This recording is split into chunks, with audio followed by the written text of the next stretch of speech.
The fluorescent lights above the hospital corridor buzzed with that persistent hum that had become the soundtrack of my exhaustion.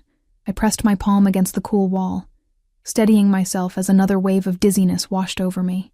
14 hours. 14 hours of running between patient rooms, of smiling through the ache in my feet, of pretending I wasn't one missed paycheck away from losing everything. The smell of antiseptic mixed with the faint aroma of cafeteria coffee created a cocktail that used to nauseate me. Now it was just normal. Background noise to the chaos of my life. "Emma, you okay?" Sarah's voice cut through my fog. I straightened, forcing brightness into my expression. "Just tired. Double shift, you know?" She squeezed my shoulder with the kind of pity I'd grown to hate. Everyone here knew my story. The single mother working herself to the bone. The absent father who'd vanished before our daughter's first birthday. The mountain of medical school debt I'd never finish paying. I was invisible in my struggle. Just another nurse drowning in the American dream. "Get some rest," Sarah said, already moving toward the next emergency. Rest. What a luxury.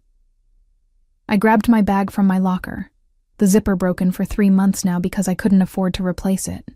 My reflection in the small mirror inside the door showed a woman I barely recognized anymore. 26, but looking 35. Dark circles painting shadows beneath hazel eyes. Auburn hair scraped back into a bun so tight it gave me headaches. The elevator ride down felt longer than usual. My phone buzzed. A text from the daycare about late pickup fees. Again.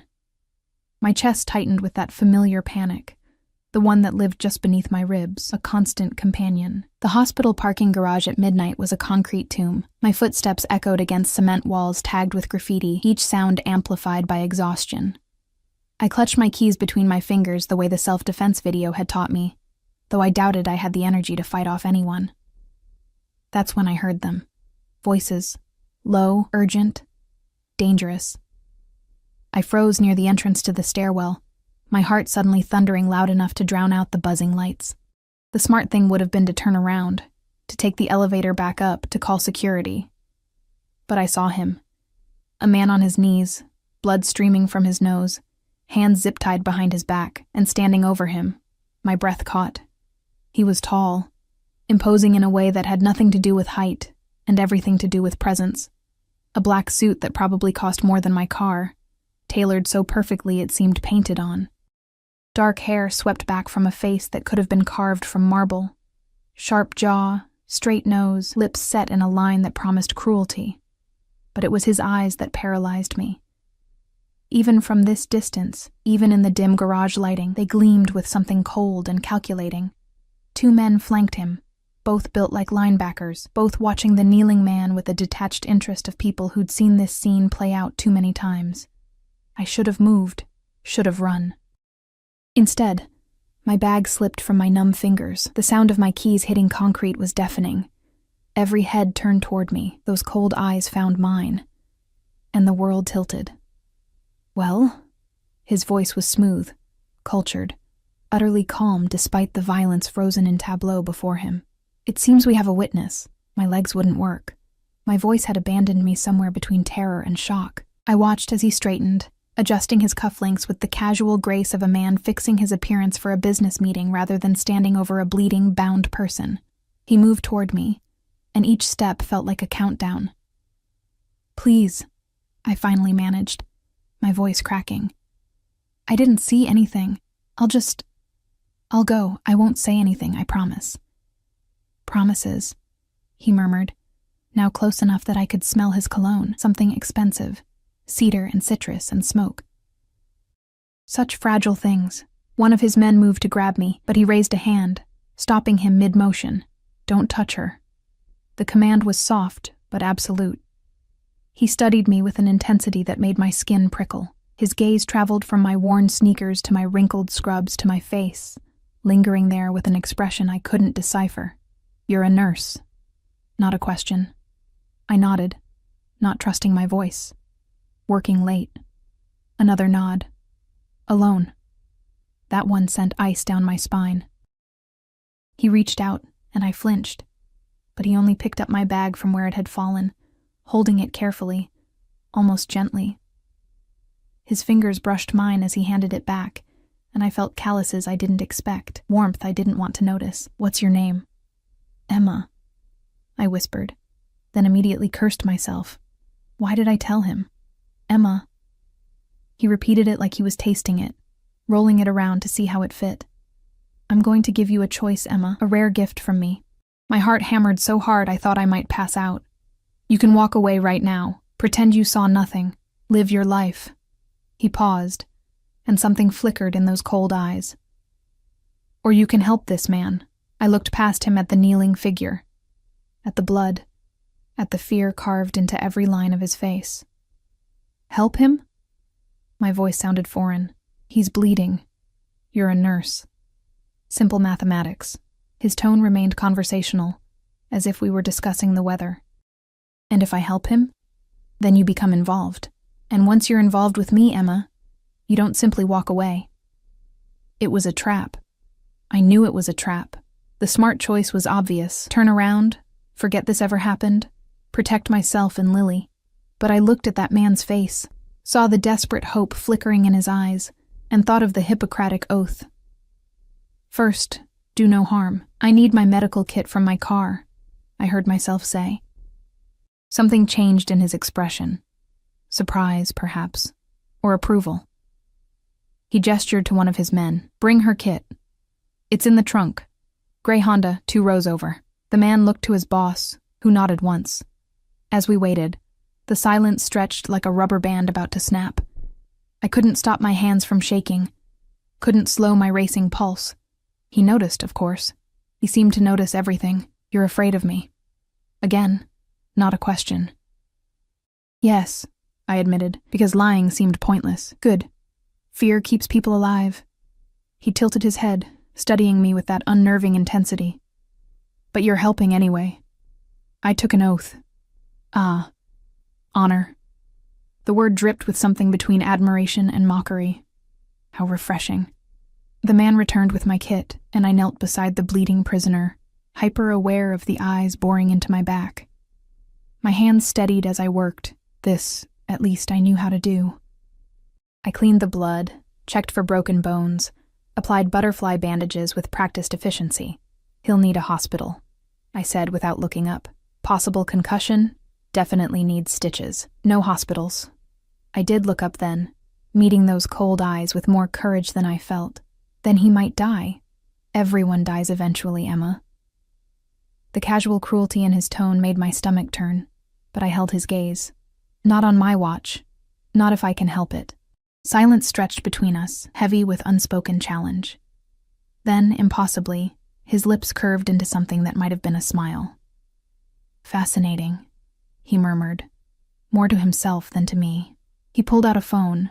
No, phones, plural, selected one, and made a call in rapid Italian.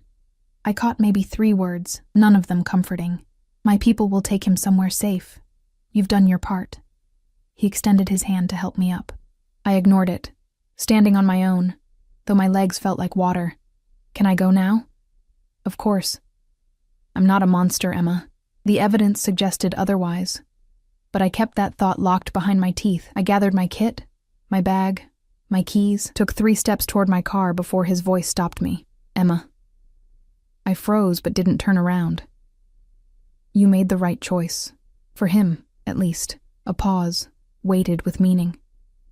"For yourself? Time will tell."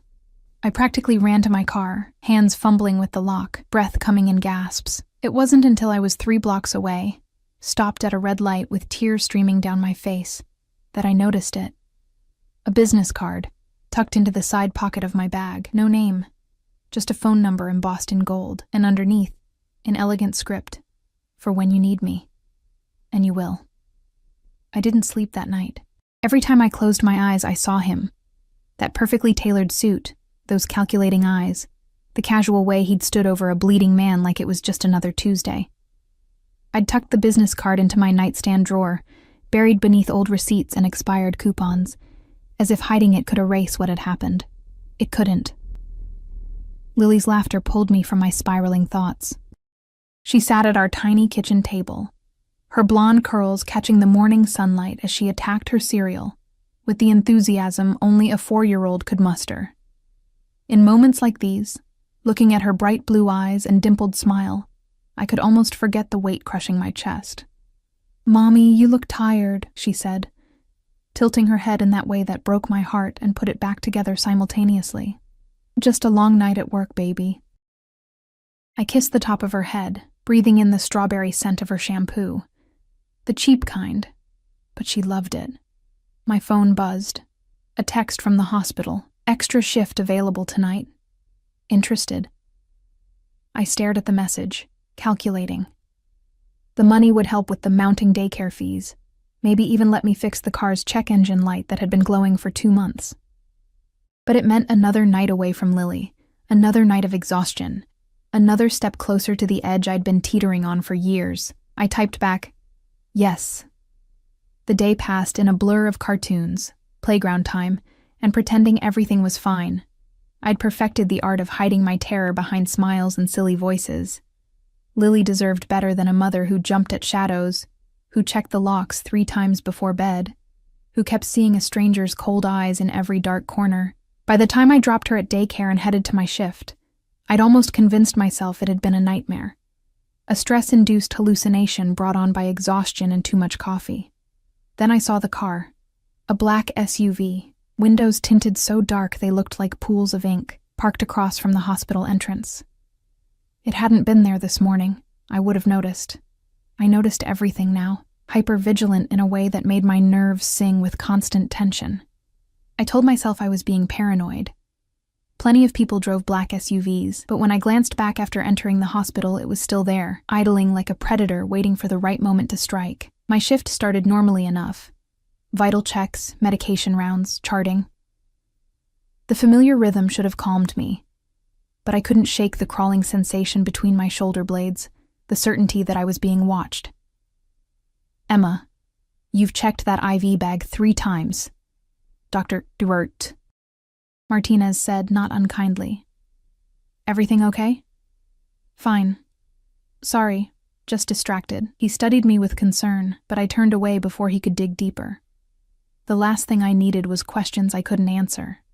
During my break, I sat in the staff room with cold coffee and shaking hands, staring at my phone. The rational part of my brain said to call the police, report what I'd seen. But the survival instinct that had kept me afloat through every hardship whispered that involving the authorities would only make things worse. People like him, people with that kind of power, that casual command over violence. They didn't leave witnesses. They certainly didn't give them business cards and let them walk away unless they wanted something. The thought made my stomach clench. "There's someone asking for you at the nurse's station." Sarah poked her head in, expression curious. "Says it's personal?" Ice flooded my veins. "Who?" Didn't give a name. "But Emma..." She lowered her voice. "He looks expensive, like scary expensive." My legs moved before my brain caught up, carrying me down the corridor on autopilot. Maybe it wasn't him. Maybe it was someone else, something innocent, a coincidence. He stood near the station, somehow making the sterile hospital environment look cheaper by his mere presence. Same perfect suit, different color. Charcoal gray this time, with a black shirt that made him look like walking midnight. His hands were in his pockets, posture relaxed, but I recognized the tension in his shoulders, the way his eyes tracked every movement around him. 2 men flanked him at a respectful distance, clearly security despite their attempt at casual clothing. One spoke quietly into a phone while scanning the corridor. The other simply stood, hands clasped in front of him, emanating threat. He saw me and smiled. It didn't reach his eyes.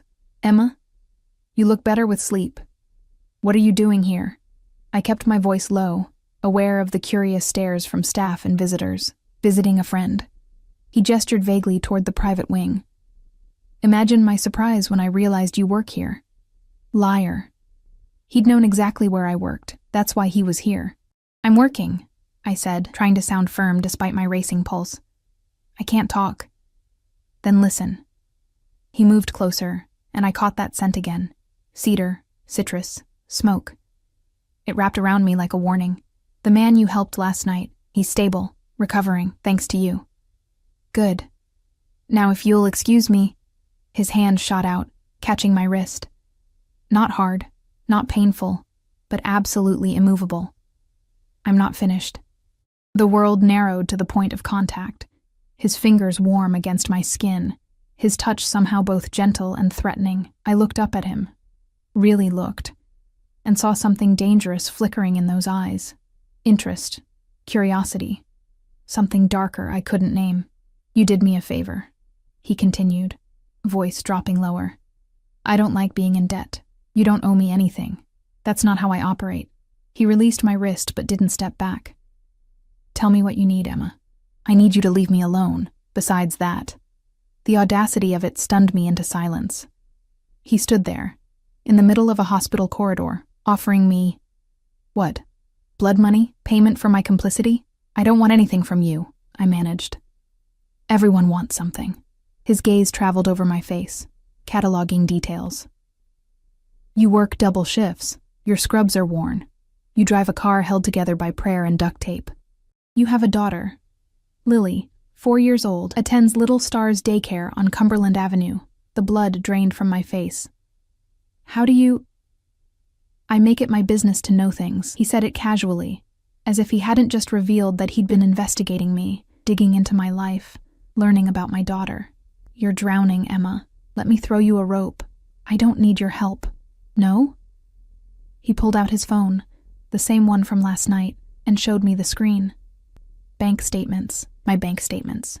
3,000 in debt, car payment overdue, daycare threatening to drop your daughter if you miss another payment. Shall I continue? Rage ignited beneath my fear, hot and bright. "You had no right. I had every right. You became my concern the moment you chose to help instead of run." He pocketed the phone, expression unreadable. "I'm offering you a solution. I don't want your dirty money." Something flickered across his face. Amusement, maybe respect. "Who said anything about money? I'm offering you a job." That stopped me cold. "What?" "I have people who occasionally need medical attention. People who can't go to hospitals for various reasons. You'd be on call, well compensated, and your current life remains unchanged." He tilted his head. "Unless you prefer struggling alone?" It was wrong. Every instinct screamed that accepting anything from this man was crossing a line I could never uncross. But God, I was so tired. Tired of choosing between groceries and gas, between Lily's needs and my own, between drowning slowly and drowning fast. "I need to think about it," I whispered. "You have 24 hours. He reached into his jacket. I flinched, he noticed, and pulled out an envelope. "Consider this a signing bonus for last night's work." "I can't." He pressed it into my hands, his fingers covering mine completely, warm and calloused and steady. "You can. You will. Because pride doesn't feed your daughter, Emma." The cruelty of the truth made my eyes burn. 24 hours, he repeated, then stepped back, adjusting his cuffs with that same casual grace. "Oh, and Emma, that car parked outside, consider it personal protection. You're valuable to me now. I protect what's mine. I'm not yours." His smile was slow, predatory. Promised, not yet. He walked away, his security falling into formation around him, leaving me standing in the corridor with an envelope that felt like it weighed 1,000 pounds and a future that had just shifted beneath my feet. I didn't open it until my shift ended, locked in my car in the hospital parking garage. A different level this time, flooded with fluorescent light. My hands shook as I tore the seal. $5,000. Cash. And another card.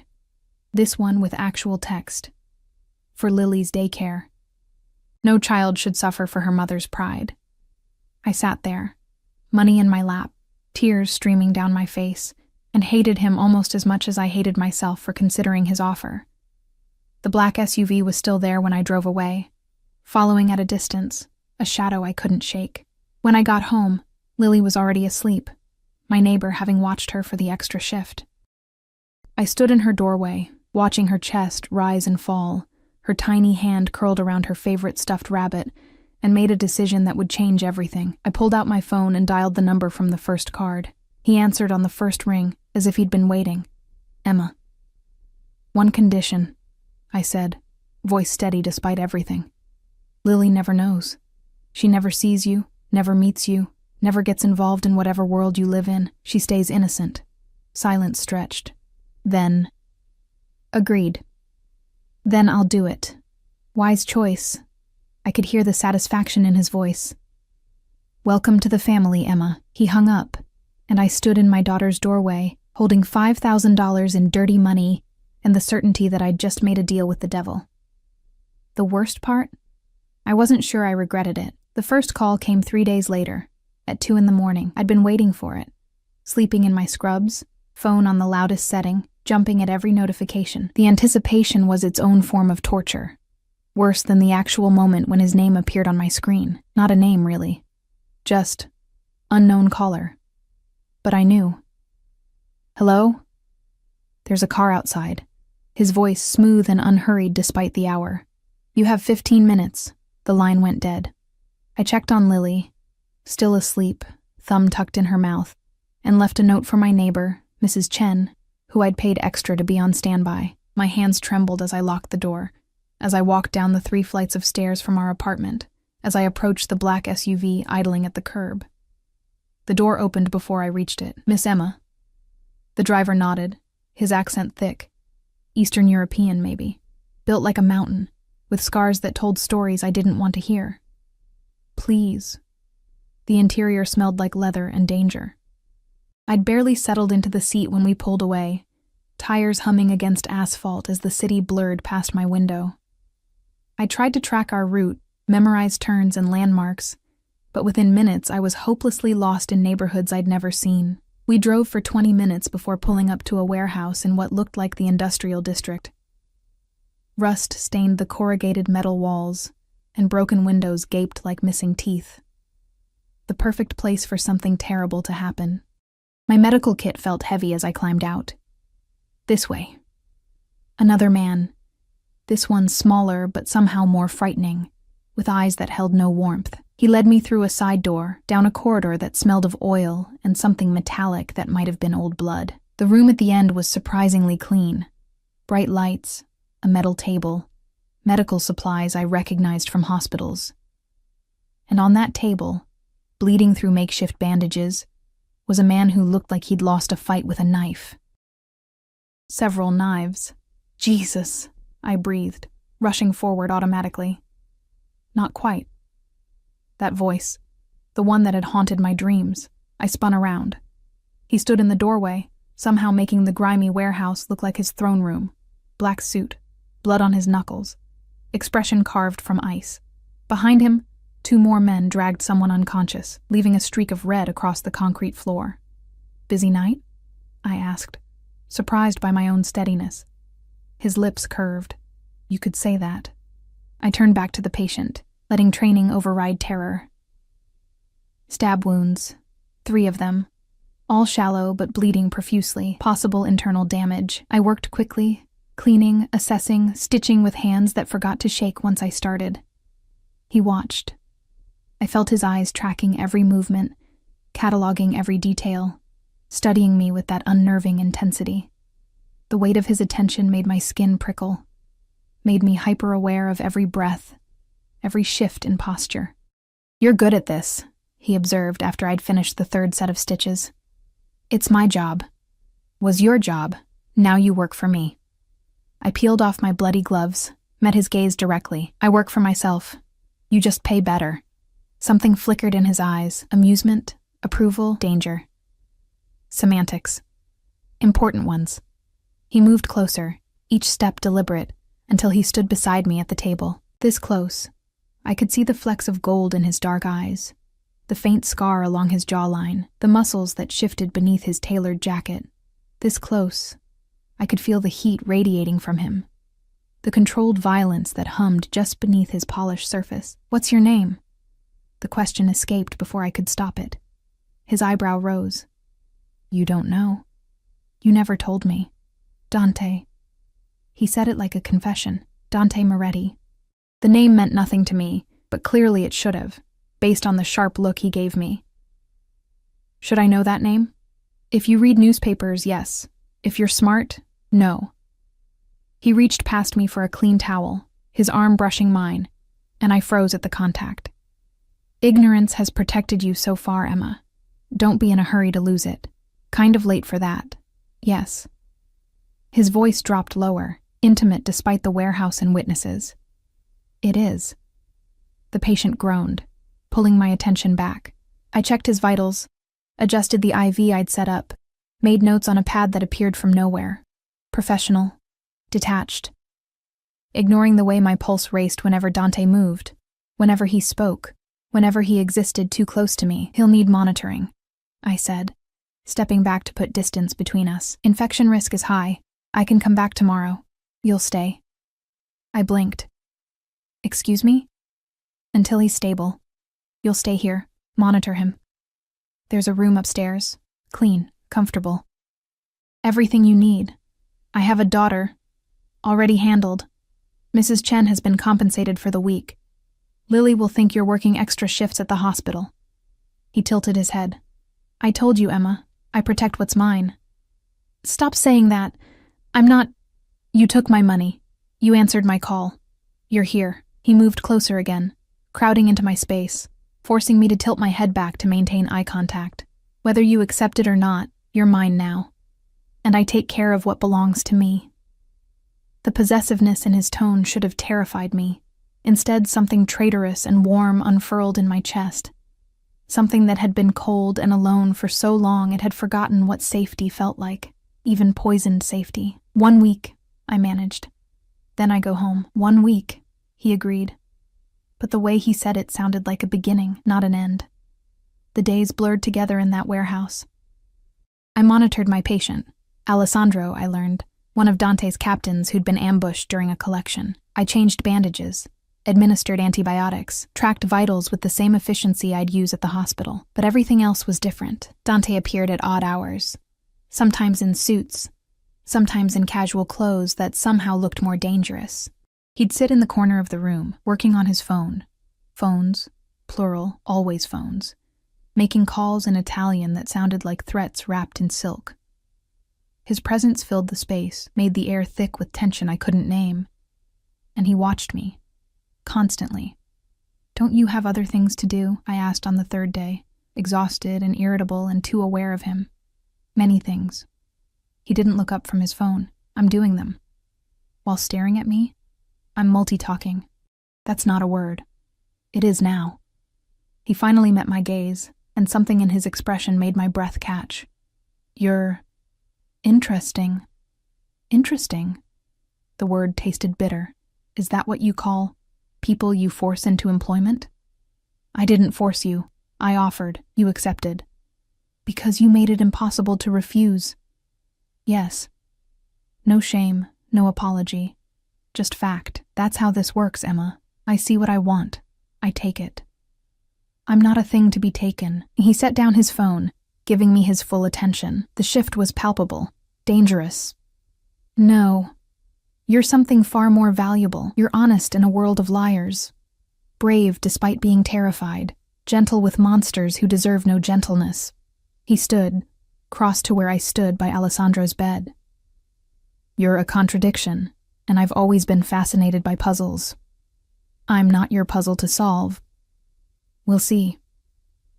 On the fourth night, Alessandro's fever spiked. I'd been dozing in a chair when the monitor alarmed, jolting me awake. His skin burned, his breathing ragged, and panic clawed up my throat as I checked his wounds.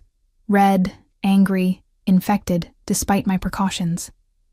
I need proper antibiotics, I said to the guard stationed outside. Hospital grade. Now. He made a call. Within 15 minutes, Dante appeared, still in evening wear from whatever he'd been doing, looking like sin in a tuxedo. What do you need? I rattled off medications, dosages, specifications. He relayed them into his phone without question, never breaking eye contact with me. 20 minutes later, a man arrived with a bag containing everything I'd requested, plus equipment I hadn't known to ask for. I worked through the night, fighting the infection, pushing fluids, monitoring every subtle change. Dante stayed, jacket discarded, sleeves rolled up, helping where I directed with hands that were surprisingly gentle for all the violence they'd committed. You're good at following orders, I said around 3 a.m., delirious with exhaustion, only from people who've earned my respect. I glanced at him, saw something soft in his expression, quickly shuddered. And I've earned it? You're here. Fighting for someone you don't know. Someone involved in a world you hate, because you took an oath. He handed me fresh gauze. Yes, Emma. You've earned it. By dawn, the fever broke. Alessandro's breathing eased, color returning to his face. I sagged against the wall, drained and dizzy and triumphant in the way only saving a life could make you feel.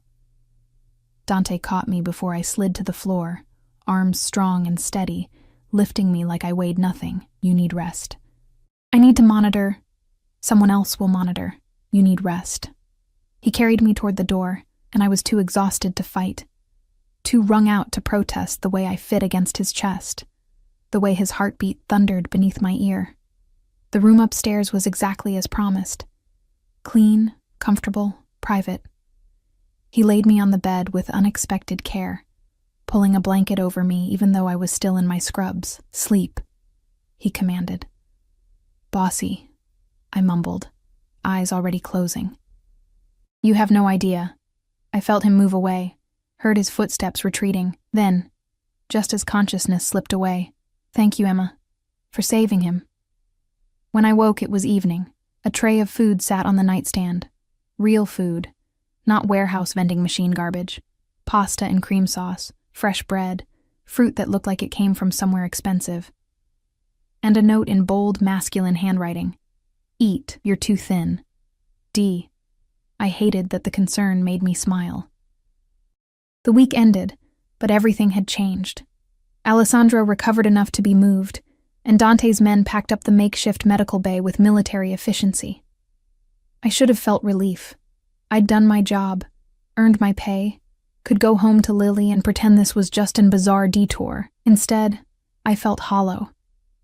Dante drove me home himself, no driver, no security visible, though I suspected they followed at a distance. The car was sleek, expensive, smelled like leather and his cologne. He drove with the same controlled precision he applied to everything, fingers steady on the wheel, eyes tracking every vehicle around us. This doesn't have to end, he said as we neared my neighborhood. My heart jumped. What? This arrangement. You're good at what you do. I have frequent need of discretion and skill.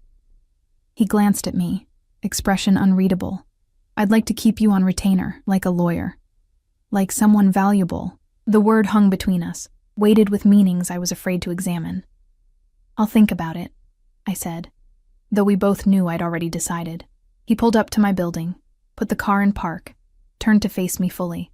Emma. Yes? You did well. Better than I expected. His hand reached out, hesitated, then tucked a strand of hair behind my ear with shocking gentleness. I don't give compliments often, remember that. His touch lingered, warm against my skin, and I fought the urge to lean into it, to let myself want the comfort he offered. I should go, I whispered. Lily is fine. Mrs. Chen just put her to bed. He smiled at my shocked expression. I told you. I keep track. That's creepy. That's careful. His hand dropped, leaving cold in its wake. Same time next week? Maybe. Definitely. He said it with certainty, with possession, with promise. Sleep well, Emma. Dream of safe things. I climbed out, grabbed my bag, walked toward my building on legs that felt unsteady. At the door, I turned back. He was still there, watching, waiting, making sure I got inside safely. The devil, taking care of his investments. Or maybe, and this was the dangerous thought I tried to bury, taking care of me. 3 months passed in a strange rhythm I'd never intended to find comfortable. Calls came irregularly, sometimes twice a week, sometimes none at all. Each time I'd drop everything, climb into whatever vehicle Dante sent, and tend to men who'd been shot, stabbed, beaten. I didn't ask questions. They didn't offer explanations. I stitched wounds and set bones and pushed antibiotics with the detached efficiency of someone who'd learned to compartmentalize. The money was obscene. More than I'd made in a year at the hospital, deposited into an account Dante had set up under a consulting firm's name. Legal, he'd assured me. Mostly. I paid off my debts, fixed my car, bought Lily new clothes that actually fit, toys that weren't secondhand, stopped choosing between groceries and gas, between her needs and mine. The relief was intoxicating, addictive, and terrifying in how quickly I'd grown dependent on blood money. But it wasn't just the money that kept me answering his calls. Dante had become present. Not physically, not always, but in 1,000 small ways that wove him into my life like threads I couldn't unpick. Flowers appeared at my door, no card, but I knew. My car's check engine light mysteriously fixed itself. Lily's daycare suddenly had a scholarship available. Anonymous donor that covered half her tuition. And then there were the nights he'd appear at the hospital after my legitimate shifts, leaning against my car like he owned it, hands in pockets, that dangerous smile playing at his lips. "Hungry?" he'd ask, as if stalking me was perfectly normal. I should have said no. Should have maintained boundaries, distance, professionalism. Instead, I found myself in late-night diners, expensive restaurants that closed their doors for private events that were just him and me, quiet cafes where he drank espresso that looked like oil and watched me eat like my appetite personally satisfied him. We talked. God help me, we talked. He told me about growing up in Sicily, about his father's empire and the weight of legacy. I told him about nursing school, about Lily's father leaving, about the exhaustion of being alone. He made me laugh with dry observations about his associates' stupidity. I made him smile, really smile, not that cold calculation, with stories about Lily's antics. It felt dangerous. This felt more dangerous than the warehouses and blood and late-night calls. Because somewhere between stitching wounds and stolen dinners, I'd stopped seeing him as the monster in the parking garage, and that terrified me more than anything. "You're thinking too loud," Dante said, pulling me from my spiral. We sat in his car. He'd intercepted me after another shift, convinced me to drive with him. Nowhere specific, just driving. The city lights blurred past as rain drummed against the windshield, cocooning us in artificial intimacy. "Sorry," I murmured. "Don't be. I like watching your mind work." He glanced at me, one hand on the wheel, the other draped casually over the console between us. "You get this little crease right here." His finger touched the space between my eyebrows, feather-light. "When you're worried about something." I jerked back from the contact, pulse jumping. "You're too observant. Occupational hazard." He returned his hand to the wheel, but I could still feel the ghost of his touch. "What's bothering you?" "This. Us. Whatever this is. Employer and employee, liar." His lips curved. "You're learning." "Dante." "I like when you say my name." He said it quietly, almost to himself. Then louder. "Say it again." "What? Why?" "Because everyone else says it with fear or respect or calculation. You say it like I'm just a person." I like that. The vulnerability in his admission cracked something in my chest. "You are just a person." "No, Emma. I'm really not." He took an exit I didn't recognize, drove deeper into an area where buildings thinned and darkness thickened. I'm what happens when violence becomes legacy, when power replaces conscience. I've done things that would make you run screaming if you knew details. Then why tell me? Because you should know, should understand what you've gotten involved with. He pulled into an overlook. Below us, the city spread like scattered diamonds, beautiful and distant. He killed the engine, turned to face me fully. "I'm giving you an out, Emma, right now. Walk away. I'll make sure you're taken care of. Money, protection, everything you need. But walk away before this gets complicated." "Complicated how?" "Complicated like I'm starting to care whether you eat enough. Complicated like I check security footage of your building 3 times a day to make sure you're safe. Complicated like I've forbidden anyone to even look at you wrong because the thought of someone hurting you makes me want to burn the city down." His voice dropped, rough with something raw. "Complicated like I'm obsessed with you, Emma. And I don't do obsessed. I do controlled. I do calculated. I do careful. But with you..." He trailed off, jaw tight, hands clenched on his thighs like he was physically restraining himself from reaching for me. My heart thundered so hard I thought it might crack my ribs. With me? What? With you, I want things I've never wanted. Soft things, dangerous things. His eyes found mine in the darkness, and what I saw there stole my breath. "I want to keep you, not as an employee, not as an asset. I want you in my home, in my bed, in my life so thoroughly that no one, including you, forgets who you belong to. I don't belong to anyone, yet. He leaned closer, and I should have backed away, should have opened the door and run. But I was frozen, caught in his gravity, drowning in his intensity. Tell me you don't feel this. Tell me you don't think about me. Tell me every time your phone rings, you don't hope it's me. I couldn't. God help me, I couldn't lie. This is crazy, I whispered instead. Yes. You're dangerous. Yes. I have a daughter, a life. I can't just... I know. His hand rose, cupped my cheek with devastating gentleness. I know what I'm asking. I know it's selfish and wrong and completely unfair, but I can't stop wanting you, Emma.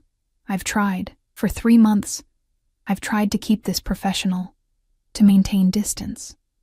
But every time I see you, every time you touch someone I care about with those gentle hands, every time you look at me like maybe I'm not completely irredeemable. He exhaled roughly. I'm not a good man, but I'd be good to you. I'd be everything you need. You can't promise that. Watch me. The kiss happened like lightning, sudden, inevitable, catastrophic. His mouth claimed mine with controlled hunger, lips firm and demanding but somehow still asking permission. I made a sound. Protest or surrender, I couldn't tell. And his hand slid into my hair, angling my head to deepen the kiss. I'd been kissed before, by Lily's father, by a few forgettable men during my rare attempts at dating. This was nothing like those kisses. This was possession, promise, threat, and salvation wrapped together until I couldn't tell which was which. He kissed me like he was claiming territory, like my mouth was his to conquer, like he'd been starving and I was the first meal he'd seen in years. And I kissed him back. God help me. I kissed him back with everything I had. All the loneliness, all the fear, all the desperate hunger for someone to see me. Really see me and still want me anyway. My hands fisted in his shirt, pulling him closer, and he groaned against my mouth, a sound that vibrated through my entire body. When we finally broke apart, both breathing hard, he pressed his forehead to mine. Say yes. To what? To me. To this. To letting me take care of you properly. His thumb traced my swollen lips. Be mine, Emma. Officially. Completely. Reality crashed back in waves of ice water. I can't. Lily will have everything she could ever need. The best schools, the best life, everything. His hands framed my face, forcing me to meet his eyes. I meant what I said before. She'll never see the dark parts. I'll keep her innocent, safe, separate. She'll know me as Dante, your boyfriend. The words sounded foreign in his mouth, nothing more. And when she asks what you do, I own businesses, import, export, security consulting, all technically true. He smiled slightly. I'm very good at truth that hides lies. This is insane. Yes. I should say no. Probably. Dante, say yes anyway. It wasn't a question. It was a plea wrapped in command, delivered with an intensity that made my chest ache. Let me keep you. Let me protect you. Let me give you everything you've been struggling alone to provide. Let me be selfish and have you. Every rational thought screamed to refuse. This man was dangerous, violent, involved in things that could destroy me. Getting closer meant risk, meant exposure, meant Lily could potentially get hurt. But looking at him, really looking at those dark eyes that held more emotion than I'd seen in 3 months, at the tension in his jaw, at the vulnerability hidden beneath layers of control, I saw something else. I saw someone as lonely as I was. Someone who'd built walls so high and thick that letting anyone in felt like suicide. Someone who was terrified of what he felt, but brave enough to say it anyway. I saw myself reflected in him, and maybe that's what made me reckless. One condition, I heard myself say. Hope flared in his eyes. Anything. You meet her. Properly. Not as my employer, not as some shadow in the background. If this is real, if you want me in your life, then you meet my daughter. And if she doesn't like you, this ends. He blinked, clearly not expecting that. You want me to meet Lily. I want to know if you can be gentle with the most important person in my world. I want to see if you're capable of being what you're promising. I held his gaze steadily. Can you do that? Silence stretched. For a moment I thought I'd miscalculated. Pushed too hard, asked too much. Then he smiled. Real, warm, devastating. Sunday. I'll pick you both up. Somewhere child appropriate. No business, no calls, just us. Just us, I echoed, wondering what the hell I'd just agreed to. He kissed me again, softer this time, like sealing a contract. You won't regret this. I already do. He laughed against my lips, the sound rich and genuine. Liar. Maybe I was.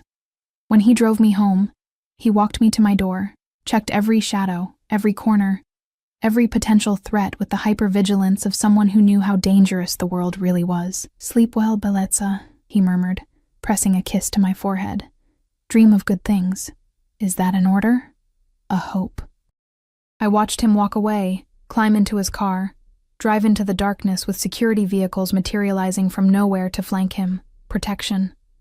Always protection. Inside my apartment, I leaned against the door, fingers touching my lips, heart racing, mind spinning. I'd just agreed to date a mafia boss. I'd just invited him into my daughter's life. I'd just crossed a line I could never uncross. And the terrifying part? I wasn't sure I wanted to. My phone buzzed. A text from unknown caller that was definitely him. Thank you for saying yes. I won't let you down. Another message. Also, there's a security detail on your building now. Don't be alarmed. Old habits. And finally, you're mine now, Emma. I take care of what's mine. I should have been angry about the possessiveness, the presumption, the high-handed way he'd decided to protect me without asking. Instead, I smiled, saved his number under Dante, and went to check on Lily. She slept peacefully, clutching her stuffed rabbit, innocent to how drastically her world was about to change. I hope I'm making the right choice, baby, I whispered, kissing her forehead. But as I climbed into bed, still tasting Dante on my lips, feeling the ghost of his touch on my skin, I couldn't quite convince myself I cared if it was right or wrong. I just wanted him, and that was the most dangerous thing of all. Sunday arrived with the kind of nervous energy that made my hands shake while braiding Lily's hair. Who's Dante, Mommy? She asked for the third time, swinging her legs from the bathroom counter. A friend. Someone I work with sometimes. I forced steadiness into my voice, weaving her blonde curls into something presentable. He wants to take us somewhere fun today. Like the zoo? Maybe. I had no idea where Dante planned to take us. He'd only texted, dress casual. Bring Lily's favorite things. Trust me. Trust. What a loaded word. The knock came precisely at 10. I checked the peephole. Unnecessary. Since I'd watched the street for the past hour, seen the black SUV pull up, seen Dante emerge in jeans and a black Henley that made him look dangerously normal. I opened the door, and my breath caught. He stood there holding a stuffed unicorn the size of a small dog, expression uncertain in a way I'd never seen. Behind him, his security tried to look inconspicuous while failing miserably. Hi, he said, and I realized he was nervous. Dante Moretti, who commanded empires and orchestrated violence with casual efficiency, was nervous about meeting a 4-year-old. Something in my chest melted dangerously. Hi, I managed. Lily peeked around my legs, eyes wide. You're really tall. Dante crouched immediately, bringing himself to her eye level. The gesture was so instinctively gentle it made my throat tight. I am. Is that okay? She considered this seriously. I guess. Did you bring that for me? He offered the unicorn. Only if you like unicorns. Lily snatched it with a squeal, hugging it so hard I worried she'd suffocate the stuffing. I love unicorns. Mommy, he brought me a unicorn. I see that, baby. I caught Dante's eye over her head, saw the relief and something softer, pride, maybe, at having passed the first test. The day unfolded like something from a dream I'd never dared to have. Dante took us to a private farm outside the city. Animals, open fields, a petting zoo that Lily attacked with fearless enthusiasm. I watched him watch her, saw how he noticed everything. When she got tired, when she got thirsty, when she needed help reaching the goats but was too proud to ask. He lifted her onto his shoulders without being asked. held her steady while she giggled and pointed at clouds, and I took a mental photograph of this moment, this dangerous man carrying my daughter like she was precious, like she mattered, like he'd burn the world to keep her smiling. "She's beautiful," he said during lunch, while Lily was distracted by the ducks. "She has your eyes. She has her father's coloring." His expression darkened fractionally. "He's an idiot." "Yes," I agreed simply. "His loss." Dante's hand found mine across the picnic table, fingers interlacing with casual possession. "My gain." Lily ran back, demanding we come see the baby goats, and Dante went without hesitation, let her pull him around, answered her endless questions with patience I'd never expected. By the time we headed back to the city, Lily was asleep in her car seat, unicorn clutched tight, and I was fighting tears I couldn't explain. "She likes you," I said quietly. "She's easy to like." Dante glanced in the rearview mirror at my sleeping daughter. "She's got your strength, your kindness. She's going to break hearts when she's older, not if I can help it." He smiled. "Protective mother. Always. Good." His hand found my thigh, squeezed gently. "So am I now." The words hit different than they should have. This wasn't just about me anymore. He was claiming Lily too, in his way. Claiming us as a unit, something to protect and possess and keep safe within his dangerous world. I should have been terrified. Instead, I felt safe for the first time in years. We were 2 blocks from my apartment when everything went to hell. The car that slammed into us came from nowhere. One moment we were driving, the next we were spinning, metal shrieking, glass exploding, the world inverting as we flipped twice before crashing to a stop upside down. Lily's scream cut through the ringing in my ears. "Lily!"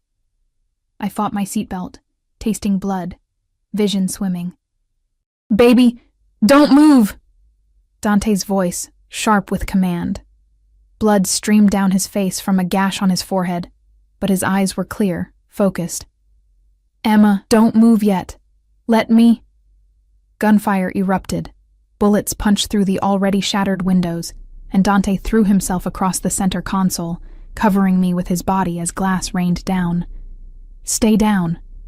He had a gun. When had he drawn a gun? Returning fire with lethal precision while keeping himself between us and the threat. I twisted, saw Lily still strapped in her car seat, crying but moving, and relief flooded through me so intensely I nearly vomited. "We need to get out," I shouted over the gunfire. "Working on it." Dante's security had materialized. Where had they been? Laying down covering fire. He kicked out the windshield, grabbed my arm. "When I say run, you run. Get Lily and run toward the black SUV. Don't stop, don't look back. Understand? I'm not leaving you. Emma." He cupped my face, forcing me to meet his eyes. Blood and dirt streaked his skin. But his gaze was steady, absolute. "You run. I'll cover you. I'll be right behind you. But you and Lily get safe first. That's non-negotiable." Another spray of bullets. Someone screamed, not one of ours. "Now!" Dante shoved me toward the broken windshield. I crawled through, glass cutting my hands, adrenaline drowning the pain. Lily was still screaming, and I wrenched open the back door, fought with her car seat buckle with shaking hands. "Mommy, I'm scared." "I know, baby. I know. We're okay. We're going to be okay." I got her free, pulled her against my chest, felt her little heart racing against mine. Dante appeared beside us, firing over the car's roof. "Go!" I ran. Lily sobbed against my shoulder, her unicorn abandoned somewhere in the wreckage, and I ran harder than I'd ever run in my life. The SUV's door opened. Hands reached out, pulled us inside, and I collapsed onto the floor, covering Lily with my body as the vehicle peeled away. Dante dove in behind us, door slamming, and we accelerated so fast I slid sideways. "Status!" he barked. 3 hostiles down, 2 fled. Marco's hit but stable. Vehicle totaled. The driver, the mountain from my first call, spoke calmly despite the chaos. "Hospital? Safe house, now." Dante crawled to where I curled around Lily on the floor. Emma, look at me." I did. Saw concern carved into every line of his face. Are you hurt? Is Lily hurt? I checked her frantically. Cuts from glass, bruises forming, but nothing serious. Nothing life-threatening. We're okay. We're okay. You're bleeding. Surface cuts. I'm fine. I touched his face, felt blood hot and wet. You're hurt. I've had worse. He pulled out his phone, somehow still intact, made rapid-fire calls in Italian. Then to me, gentler. I'm sorry. I'm so fucking sorry. This was meant for me, not you, never you. Who? The word came out harsh. Who did this? His jaw clenched. Rivals. Someone who thinks hurting what I care about will hurt me. They're right. He looked at Lily, who'd stopped crying but trembled violently. They're very right. The safe house was a mansion disguised as a fortress. High walls, security checkpoints, armed men everywhere. Dante carried Lily inside while I followed on shaking legs, let him guide us to a bedroom that looked like it belonged in a hotel. Doctor's coming, he said, setting Lily gently on the bed. He'll check you both. Then we talk. The doctor, older, discreet, clearly used to Dante's world, examined us with efficient kindness. Minor injuries, shock, but nothing requiring hospitalization. He bandaged my hands, gave Lily a sedative to help her sleep, and left medications with quiet instructions. Once Lily finally dozed off, clutching a new stuffed animal that materialized from nowhere, I followed Dante to an adjacent room. He stood at the window, shoulders rigid, hands clenched at his sides. Blood still streaked his face despite obvious attempts to clean it. This is my fault, he said without turning. I brought this to your door. I made you a target. You didn't pull the trigger. I might as well have. He spun to face me, and the raw anguish in his expression stole my breath. I knew this could happen. I knew being with me made you vulnerable. But I was selfish. I wanted you anyway. And now, Lily. His voice cracked. She could have died, Emma. Because of me. I crossed to him, took his face in my bandaged hands. Look at me. Dante, look at me. He did. Eyes haunted. I chose this. Knowing what you were, knowing the risks. I chose you. I pressed my forehead to his, and yes, I'm terrified. Yes, this is exactly what I feared. But you saved us. You put yourself between us and bullets without hesitation. You protected my daughter like she was yours. She is mine. The words came out fierce. You both are. And I failed. You didn't fail. We're alive. We're safe. Because of you. I kissed him, tasting blood and fear and desperate need. Don't you dare push me away now. I should. For your safety. No. I pulled back, met his eyes steadily. You don't get to decide that alone. I'm in this. Lily's in this. We're yours, like you keep saying. So act like it. Protect us, yes. But don't leave us. Something broke in his expression, and he crushed me against his chest, face buried in my hair. His whole body shook. This powerful, dangerous man trembling like a leaf. I can't lose you, he whispered. I've lost so much. I can't lose you too. You won't. I held him tighter. I'm not going anywhere. We stood like that for long minutes. Two broken people clinging to each other in the aftermath of violence, finding something like peace in the eye of the storm. Eventually, he pulled back, wiped his eyes roughly. The men who did this, they're being handled. Handled how? Do you want details? I thought about Lily's terrified screams, about bullets ripping through metal, about how close we'd come to dying. No. Just make sure they can't hurt us again. They can't hurt anyone again. Said with finality that made me shiver. And I'm increasing security. On you, on Lily, on your building. You'll have protection everywhere, always. That sounds suffocating. That sounds alive. He cupped my face. I can't be careless with you, Emma. Not now. Not ever. You're too important. And what are we? What is this? Everything. Simple. Absolute. Terrifying in its honesty. You're everything. The next weeks were an adjustment. True to his word, Dante surrounded us with Discreet, security, but present. Men who followed at a distance, who checked our building, who made sure we were never truly alone. It should have felt like prison. Instead, it felt like safety. He moved us to a better apartment, still my neighborhood, still near Lily's school, but bigger, safer, with security built into the building. I protested until he pointed out the bullet holes, still marking my old place, and I shut up. Lily adapted with the resilience of children. The attack became the scary car accident, smoothed over with therapy and time and Dante's patient presence. He visited often, always bringing small gifts, always gentle, always making her laugh. She started calling him Uncle Dante, and I saw how the title affected him, pride and pain mixing in his expression.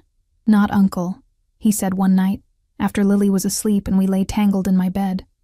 "Not if I have my way?" "No. No." He traced patterns on my bare shoulder. "Something more permanent." My heart stuttered. "Dante, marry me."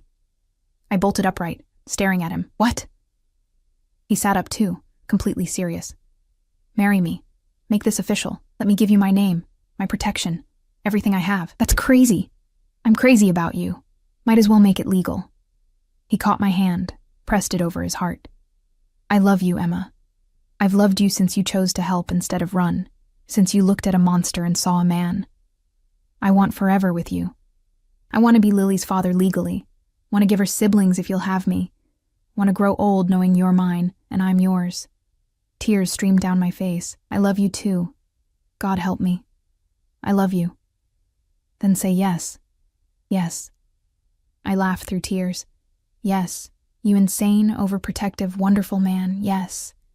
He kissed me like he was drowning, and I was air, like I'd just given him the world, like forever started right now. We married quietly, just close family, his mother who cried and called me daughter, his brothers who welcomed me with warm suspicion, Mrs. Chen and a few friends from the hospital who thought I'd won the lottery. Lily was flower girl, wearing a dress that cost more than my first car, throwing petals with solemn concentration that made everyone smile. And when Dante slid the ring onto my finger, when he promised to love and protect and cherish, I believed him. Because I'd seen him at his worst and his best, seen the monster and the man, and chosen both. 2 years later, I stood in our home, a real home, with a yard and safety and love, watching Dante teach Lily to ride a bike, while our son dozed in my arms. "Careful, Principessa," Dante called, jogging beside Lily as she wobbled. "I've got you." "Don't let go," she shrieked, delighted and terrified. "Never," he promised, and I knew he meant it about more than just the bike. He caught my eye across the yard, smiled that smile reserved only for us, and mouthed, "I love you." I mouthed back, "I love you too." It wasn't perfect. His world still demanded things I didn't like, still brought danger we had to navigate, but it was ours. Messy and complicated and real. I'd walked into a parking garage expecting nothing but another exhausting shift. Instead, I'd found everything. The man I loved, the family I'd needed, the safety I'd craved. And as Dante finally let go of Lily's bike and she rode solo, both of them cheering, I realized something profound. Sometimes the most dangerous choice is the right one. Sometimes monsters are just men who need someone to see them. Sometimes love finds you in parking garages and blood-soaked warehouses and moments of impossible choice. And sometimes, if you're brave enough to say yes, it gives you forever. "Mommy, did you see?" Lily skidded to a stop in front of me, face flushed with triumph. "I saw, baby. You were amazing." Dante joined us, sweeping her up in a hug before carefully taking our son from my arms. He looked at me over their heads, his wife, his family, his world, and I saw everything he couldn't say in his eyes. "Thank you. I love you. You saved me." I smiled, leaned into him, let the warmth of this moment soak into my bones.